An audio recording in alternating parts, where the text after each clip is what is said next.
Hello guys, today I was telling about stylish font not available on Instagram.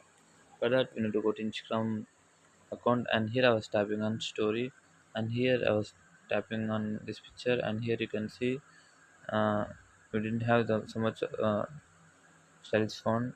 So here I was tapping on good morning, but we didn't have much of style fonts here. So for that, I was copying this message. I was copying message. After that, I was going to Google or Microsoft, which web did you available. Just here I was tapping on bold text. Uh, I was tapping on bold text. After typing bold text, here we have the bold text copy and paste, and here I was pasting the text here. So after that, here I have the different types of stylish fonts.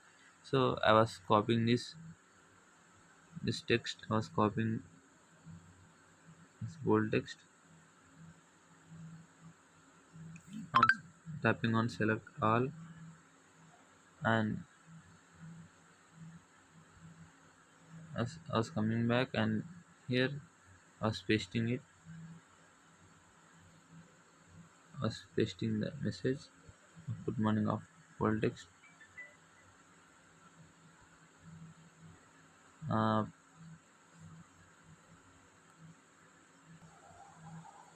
like this, you can style font on Instagram account. Thank you.